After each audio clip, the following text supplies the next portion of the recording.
नमस्कार। Online classes में आप सभी का स्वागत है। आज हम समास का जो पार्ट 2 है, भाग 2 यानी भेदों की परिभाषा, उसके बारे में चर्चा करेंगे।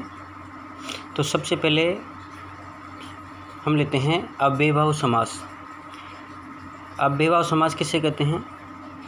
जिस समास में पहला शब्द अव्यय और दूसरा शब्द संज्ञा हो उसे अव्ययभाव समास कहते हैं। जैसे यथाशक्ति, शक्ति के अनुसार, यथासंभव, जैसा संभव हो, यथामति, मति के अनुसार, प्रतिदिन, दिन दिन, प्रत्येक, एक एक, मन मन, मन ही मन, आमरण, मरण पर्यंत, निडर, बिना डरे हुए, घर घर, हर घर, प्रतिवर्ष, वर्ष वर्ष, भर पेट, पेट भर कर, हाथों हाथ, हाथ ही हाथ।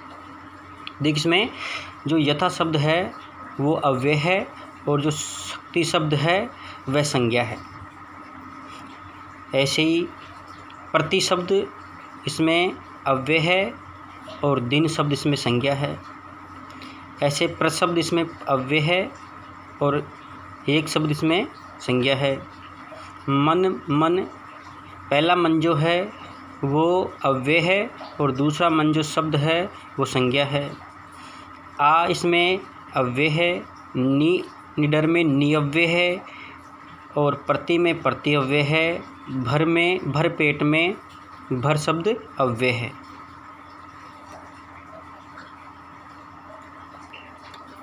दूसरा समास है तत्पुरुष समास।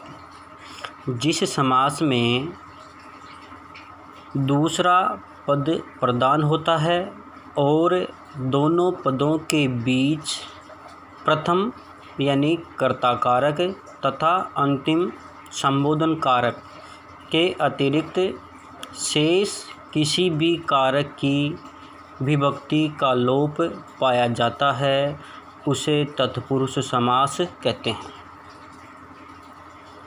जैसे कर्म तत्पुरुष समास। स्वर्ग प्राप्त, स्वर्ग को प्राप्त, यश प्राप्त, यश को प्राप्त, शरणागत, शरण को आगत, मांसभक्षी, मांस को खाने वाला।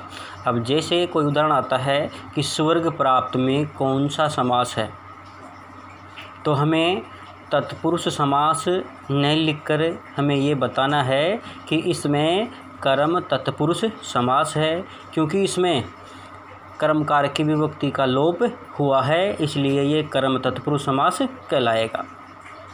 ऐसे दूसरा है करण तत्पुरुष समास। जैसे हस्तलिखित, हस्त से लिखित, तुलसी कृत, तुलसी से कृत, मद माता, मद से माता, नेत्रहीन, नेत्रों से हीन। इस प्रकार यदि इनमें समास पूछा जाए तो हमें कर्ण तत्पुरुष समास लिखना है। अगला है संप्रदान तत्पुरुष समास। देशभक्ति, देश के लिए भक्ति, संप्रदान के लिए आता है, तो इसमें के लिए आते ही इसमें संप्रदान तत्पुरुष की विभक्ति का लोप हो गया है। रण निमंत्रण, रण के लिए निमंत्रण, यज्ञशाला, यज्ञ के लिए शाला, मालगाड़ी, माल के लिए गाड़ी। अगला है अपादान तत्पुरुष समास। अलग होने, पथ भ्रष्ट, पथ से भ्रष्ट यानी पथ से अलग हो रहा है, ये अलग होने के अर्थ में आता है अपादान। भयभीत, भय से भीत, ऋण मुक्त, ऋण से मुक्त, रोग मुक्त, रोग से मुक्त, जाति भ्रष्ट, जाति से भ्रष्ट। अगला है संबंध तत्पुरुष समास। संबंध काके की रारेरी। मृग शावक, मृग का शावक। वज्रपात, वज्र का पात। अमचूर, आम का चूर। जैसे और है राजपुत्र, राजा का पुत्र।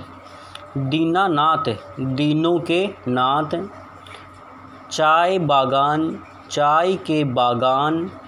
राम कहानी, राम की कहानी।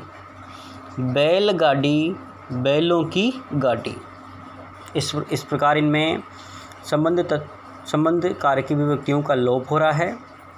अगला है अधिकरण तत्पुरुष समास। वनवास, वन में वास। कवि श्रेष्ठ, कवियों में श्रेष्ठ। गृह प्रवेश, गृह में प्रवेश। आप बीती, अपने पर बीती। घुड़सवार, घोड़े पर सवार। आत्मनिर्भर, आत्म स्वयं पर निर्भर। इस प्रकार ये हमारे 2 समास हो गए हैं। अगले समासों की चर्चा हम अगले भाग में करेंगे।